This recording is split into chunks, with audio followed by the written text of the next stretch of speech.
Olá para você que acompanha SP Rio Mais, bem-vindos a mais um Talk Mais, o podcast que fica disponível aqui no YouTube, no Facebook e também no Spotify. Já agradeço a você que está conectado conosco. O assunto de hoje é ansiedade e crise dos 25 anos. Você é um jovem ansioso ou conhece algum jovem que seja? A gente vai conversar sobre as causas dessa ansiedade aqui hoje. E para conversar sobre isso, a gente recebe aqui o especialista em ansiedade e terapia corporal, o psicólogo Fernando Ferreira. Fernando, muito obrigado pela sua participação aqui hoje. Olá, boa tarde. Eu que agradeço o convite. E para acompanhar essa entrevista, o jornalista Gabriel Duarte aqui ao meu lado. Gabriel. Olá, boa tarde. Muito bem. Esqueci de falar que o Fernando Ferreira atende aqui em São José dos Campos, né? A gente sempre traz as pautas aqui para SP Rio Mais, sempre personagens aqui da nossa região do Vale do Paraíba. E Fernando, pra gente começar esse nosso bate-papo, ao longo da nossa vida a gente enfrenta aí diversas crises em diversas idades, né? Mas hoje a gente vai conversar sobre crise dos 25 anos. Conta pra gente o que é, afinal, essa crise dos 25. Sim, a crise dos 25, esse número, 25 anos, ele é apenas como uma referência, né? No entanto, essa crise pode aparecer um pouco mais cedo, né? Jovens ali com 17, 18, 22 anos, ou em alguns casos até pessoas que já passaram dos 25, estão nos seus 27, 30 anos. A crise, a idade é uma referência, né? Mas essa crise é quando a pessoa se depara com a questão das escolhas, principalmente quando a gente fala de profissão. Escolhas profissionais, os caminhos que eu escolhi para a minha vida até agora, né?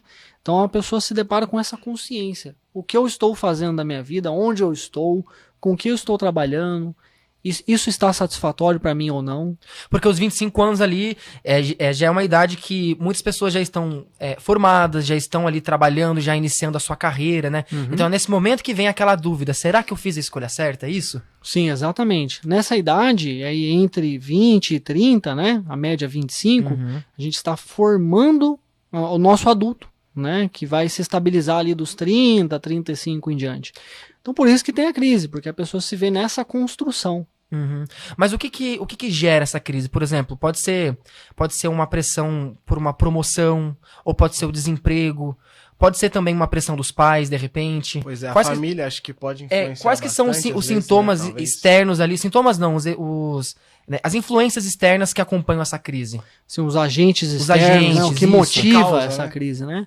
Então, essa crise, ela tem assim como, sei lá, não sei como dizer isso, mas tem a ver com as escolhas que a pessoa fez.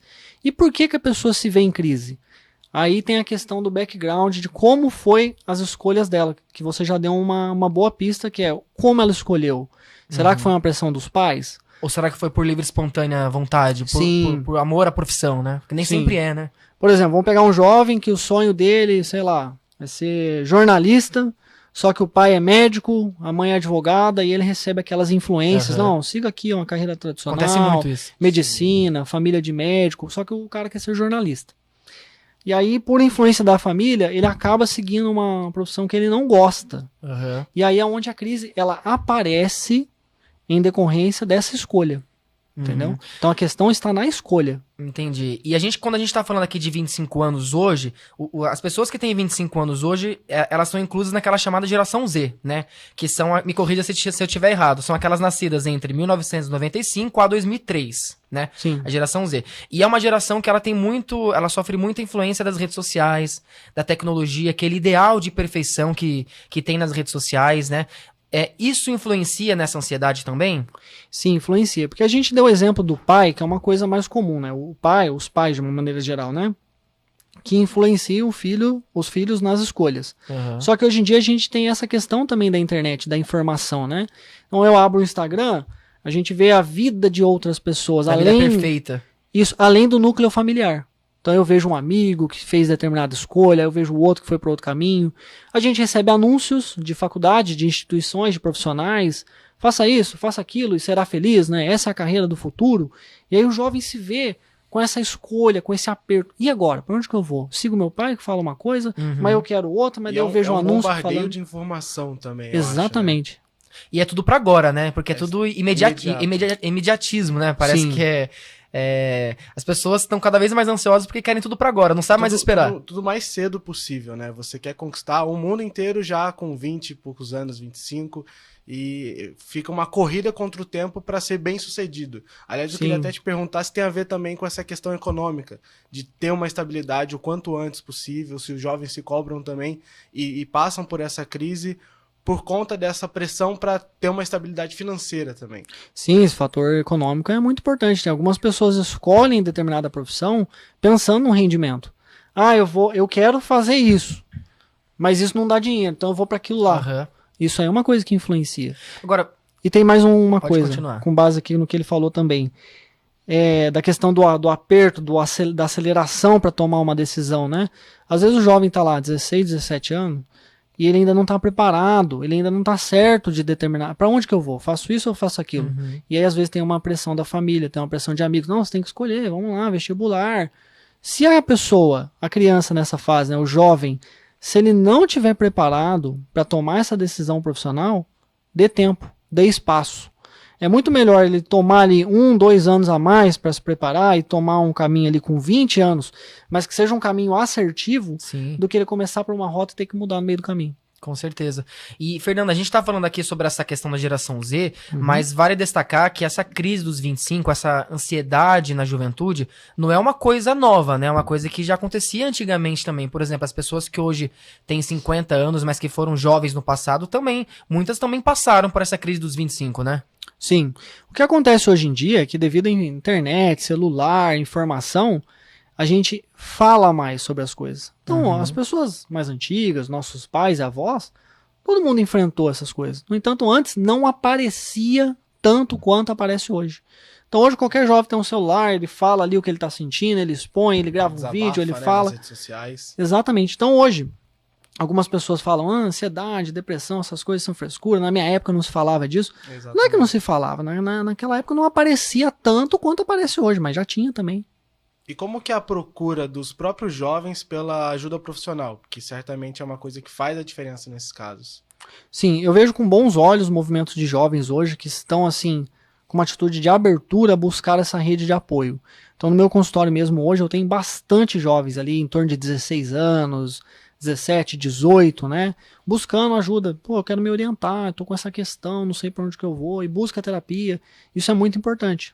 E é importante não ter o preconceito com o psicólogo, né, Fernando? Porque tem muitas pessoas que têm receio de ir no psicólogo porque falam, eu não sou louco, o psicólogo é coisa de louco. Mas não é assim, né? Não é. É que a psicologia tem essa marca, né? Porque quando ela começou, há muitos anos atrás, o começo dos psicólogos foi em manicômios, né? Tratando dos, aspas, dos loucos.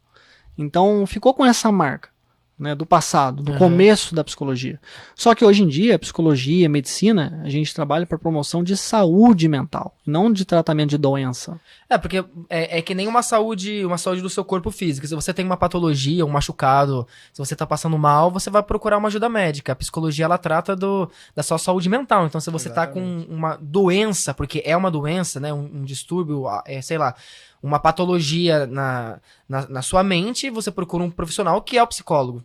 Essa é a ideia da psicologia, né? Você tratar uma doença mesmo, né? Exatamente, é promover saúde, por exemplo. Eu não preciso estar doente para ir num nutricionista me alimentar melhor. Não, eu posso ir lá para rever os meus hábitos alimentares, ver que escolhas melhores que eu posso fazer. Para eu ir no osteopata, não preciso estar travado a coluna, não, eu posso ir fazer uma avaliação. A psicologia é a mesma coisa. Eu não preciso estar ansioso, depressivo, enfim, com sentimentos exagerados. Não, se eu tô com uma questão, uma angústia, alguma coisa, uma dificuldade, eu já posso ir. Pode ver como resolver isso desde o princípio para que também não evolua, né? Exatamente. E principalmente a questão é a seguinte: como está a minha experiência imediata? Então, hoje, como eu estou vivendo? Como é que eu estou me sentindo? Às vezes eu vou num psicólogo, pequenos ajustes existenciais, uma questãozinha ali, um pequeno ajuste faz uma grande diferença na vida da pessoa. E é engraçado como tudo na nossa vida está conectado, né, Fernando? Porque a gente está aqui falando sobre psicologia e saúde mental, mas a alimentação também tem uma grande influência na nossa disposição no dia a dia.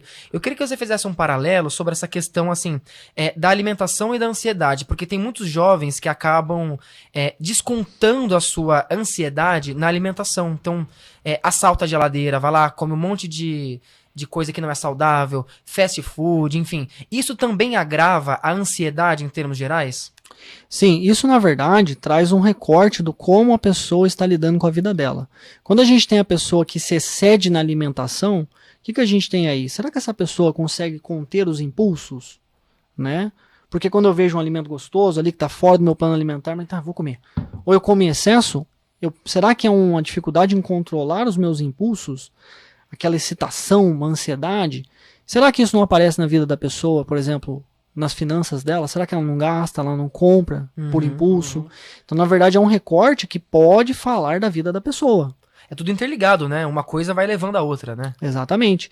E aí, uma coisa que eu acho bem interessante, assim, quando a pessoa começa a organizar, por exemplo, a alimentação dela, procura um nutricionista e se alimenta melhor, ela aprende a comer de maneira mais adequada, ela aprende a administrar melhor as finanças dela, o psicólogo vai ajudando ela em tudo isso. Se você se arruma em uma coisa na sua vida, você se arruma em tudo. Essa geralmente é uma coisa que acontece. Sim. E, Fernando, eu queria que você falasse um pouquinho mais sobre essa relação dos pais, a influência que os pais têm na vida dos jovens. A gente falou um pouco agora há pouco sobre isso, a gente tocou nesse assunto, mas existe uma diferença entre aqueles pais que deveriam ser guias, mas na verdade eles agem como se fossem protetores, né? É aquela diferença entre protetor e guia, né? Defende o filho de tudo quanto é situação, mas também tem aqueles que orientam os filhos. Qual que é o papel dos pais nessa questão da ansiedade entre os filhos jovens? Sim. Bom, eu vou compartilhar com vocês a respeito do compartilhar. Essa palavra tem que ser gravada. Compartilhar. O mais adequado para um pai orientar o filho é ele compartilhar com o filho a respeito de uma visão dele, de uma experiência de vida dele, né, do que ele pensa a respeito de determinado assunto, como profissão, por exemplo, dinheiro, relacionamentos. Mas a atitude de compartilhar, ela implica em você não apertar o jovem e pressionar ele para determinado caminho, com determinada velocidade. Não, você tem que fazer isso. Muitos jovens hoje que vão no meu consultório, eles falam assim, poxa, lá em casa eu sinto uma aceitação condicional. Eu só aceito se eu fizer isso, se eu fizer aquilo. Se eu for quem eu sou, eu não sou aceito. Então, o compartilhar é o seguinte, é quando eu falo para uma pessoa, olha, fulano, olha, né, com base na minha história, eu tenho essa experiência, eu fiz isso, eu acredito que você deveria fazer por isso. Eu compartilho, eu crio uma relação horizontal, não é uma relação vertical, né? É o de troca. E não a imposição, né? Exatamente. Só que deixando a pessoa livre para fazer as escolhas dela. Então, se eu sou psicólogo, eu não tenho filho hoje, mas se eu tivesse um filho, eu ia compartilhar da minha experiência. Olha, é uma profissão que eu gosto. E eu amo fazer isso. Eu acho que é a melhor profissão, na minha opinião, para minha experiência. Mas se você quiser ser meu filho, né, como um exemplo, se você quiser ser advogado, maravilha. Seja o melhor advogado. Mas nem todos os pais têm esse pensamento, né, Fernando? O filho também ele precisa ter uma certa iniciativa para abrir esse diálogo com os pais? Também depende um pouco do filho? Sim, é porque o que acontece, quando os pais não compartilham, quando eles criam uma relação vertical, ou seja, vai dele para os filhos têm que simplesmente acatar. Os pais inibem os filhos de falar, porque fica uma relação muito apertada. Só vem de cima para baixo, eu não posso falar nada, tudo que eu falo não é aceito. Aí então, o filho fica com vergonha de falar. Ou medo. Com medo, né? Ou medo. Ou medo, ou não se sente confortável. Não vou falar isso com meu pai não, porque se eu falar ele já vai vir falando, melhor ficar quieto. O que pode ser feito nesses núcleos familiares onde tem esse certo... Essa hierarquia, né? Essa barreira, essa parede entre pai e filho. Pro filho que tá ansioso, o que ele pode fazer?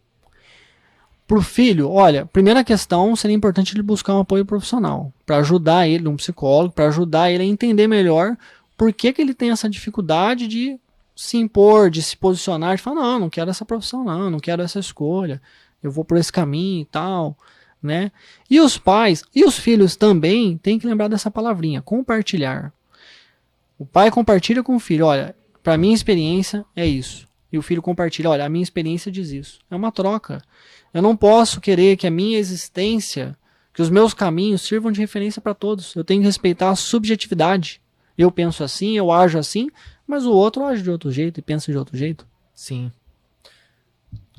Bom, eu queria saber também de você, Fernando, que além da ajuda profissional, que é muito importante, que atitudes assim básicas do dia a dia os jovens podem tomar para ajudar a reduzir esse estresse, essa ansiedade que bate, e como que eles podem fazer assim tarefas simples do dia a dia que podem ajudar a diminuir esse sentimento? Sim, essa ansiedade que a gente sente no cotidiano vem de um aperto que a gente faz com a gente mesmo, tá? Nós nos apertamos, né? Ou seja, eu posso tomar um tempo para fazer uma decisão, uma escolha. Nossa, mas eu preciso tomar essa decisão logo. Bom, será que precisa? Será que você não pode realmente respeitar o seu tempo? Enfim, pensar mais a respeito?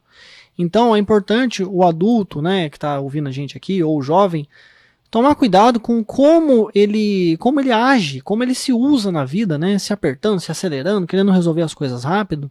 Então esse é um primeiro detalhe. O segundo, é importante a gente buscar resgatar com frequência o sentido da gente fazer o que a gente faz. Né? Então, bom, estou trilhando esse caminho aqui da psicologia, né? Por exemplo, no meu caso, e eu quero fazer isso agora, né? Porque às vezes a gente tem uma ideia, a gente tem um insight, e aí, pô, será que vale a pena ir por lá? Qual o sentido de eu fazer isso? Então eu sair desse piloto automático, que às vezes a gente cai no cotidiano, que só vai agindo, fazendo, e parar e pensar, por que eu estou fazendo isso? Aonde eu quero chegar com esse movimento? Por exemplo, a pessoa fez um curso na faculdade, aí tá aí na faixa dos 25 anos, já se formou, tá em dúvida se fez a escolha certa, ela lembrar lá atrás o que motivou ela a entrar no curso, por exemplo. Exatamente. Por que eu fiz isso? O que eu pensei? Qual foi o sentido dessa escolha? O que eu sentia naquela época, né? Sim. Sinto ainda hoje, né? Aquele prazer que eu sentia naquela época, eu sinto ainda hoje? Sim. É ter essa reflexão. Exatamente. Mas principalmente também quando a gente fala da crise, o que acontece? A gente tem um jovem, por exemplo, vamos pegar um exemplo, a pessoa ela é terapeuta ocupacional, ela está nessa carreira. Aí daqui a pouco, vem um estalo na cabeça dela, nossa, tem tal possibilidade que eu posso ir aqui, eu posso ir por esse caminho. A gente é bombardeado com ideias. Eu tenho que pensar, peraí, qual o sentido de eu fazer isso? Por que eu estou pensando em abrir uma carreira lateral? Por que eu estou pensando em mudar de profissão? Faz sentido isso? Eu estou identificando que na minha profissão não está legal, não é para mim, não estou satisfeito? Faz sentido esse movimento? Porque fazendo isso, respondendo a sua pergunta, a gente fica menos ansioso. Porque daí eu paro de me apertar e de querer resolver minha vida ali e tomo um tempo para pensar, não, peraí, estou fazendo isso por quê? Aí eu posso chegar numa conclusão, não, realmente faz sentido eu tomar essa decisão. Eu estou identificando isso, isso e isso, e isso faz a minha experiência ficar apequenada, diminuída, eu fico triste, eu não tenho uma boa experiência de mim. Então está fazendo sentido eu migrar aqui a minha carreira. Então as duas palavras aqui do nosso bate-papo, compartilhar o que está sentindo, compartilhar, e também ter essa reflexão, não querer tudo para agora, né, Fernando? São os dois grandes aprendizados que a gente teve aqui hoje. Exatamente, compartilhar. Então a gente compartilha da nossa vida, da nossa história, das nossas experiências, mas sem querer enfiar verdades, aspas, goela abaixo de ninguém. Não, eu compartilho. Isso é que a minha experiência me diz, né? E se dar espaço, não se apertar para nada na vida, para decisões, para... Tome o seu tempo, a vida não é uma corrida, né? Não é uma maratona. Sim, não, ao contrário, não é uma corrida, ela é uma maratona. Dá um passo atrás e respira para poder pensar e decidir, né? Sim, e também buscar o sentido. Qual o sentido de eu fazer isso aqui? Qual o sentido dessa profissão? Aonde eu quero chegar? Qual a finalidade de eu escolher isso para minha vida? Trazer um processo reflexivo para os nossos movimentos. Vou dar um exemplo. Vamos imaginar um aluno está tirando carta na autoescola. Ele está aprendendo a dirigir. Ele pensa a cada movimento. Agora eu vou colocar a primeira. Não, antes disso até, né? Vou puxar o cinto, vou dar seta. É um momento de pressão ali, né, Fernando? Não, é um raciocínio mecânico, né? Eu vou dar seta, vou baixar o freio de mão. Ele pensa a cada movimento. Agora pega uma pessoa que dirige há 10 anos. Ela nem pensa, ela sai dirigindo, falando no celular. Nesse contexto... de bicicleta é assim também. Nesse contexto da crise, a gente tem que trazer a pessoa igual um aluno de autoescola. Calma aí, cada movimento seu, qual o sentido disso? Por que você está fazendo isso? Por que você está fazendo isso? Aonde você quer chegar? Então, a nossa vida, a gente tem que parar com essa aceleração e agir mais devagar e mais comedido. Legal essa reflexão. E pra gente encerrar aqui esse nosso bate-papo, Fernando, conta pra gente aí como é que faz pro pessoal te achar, quem tá ouvindo aqui esse nosso bate-papo, gostou de você, quer marcar uma consulta, um jovem que tá ansioso aqui, falou, pô, vou lá no consultório do Fernando, como é que é as suas redes sociais, onde você atende? Sim, ok. Bom, tem um site que as pessoas podem acessar para marcar consulta pelo próprio site, tá? De maneira automatizada, que é psicólogofernandoferreira.com.br. E o meu Instagram, @fernandoferreira.psicólogo. Muito bem, a gente conversou aqui sobre ansiedade e crise dos 25 anos com o psicólogo Fernando Ferreira. Ele que é especialista em ansiedade e terapia corporal e atende aqui em São José dos Campos. Fernando, muito obrigado por esse bate-papo, cheio de dicas, um bate-papo importante de um assunto muito importante. Seja sempre bem-vindo a SP Rio Mais. Sim, é um bate-papo muito importante. Obrigado por esse espaço, tá? Pra gente falar desse tema que é tão impactante na vida das pessoas e precisa de atenção. Com certeza. Gabriel, obrigado também pela sua participação aqui. Obrigado, eu que agradeço muito. Lembrando que todas as entrevistas da SP Rio Mais ficam salvas lá no nosso YouTube e também no Spotify. É só você procurar no YouTube SP Rio Mais e no Spotify portal SP Rio Mais. Eu sou Matheus Andrade e essa é a SP Rio Mais. SP Rio Mais, conteúdo de verdade.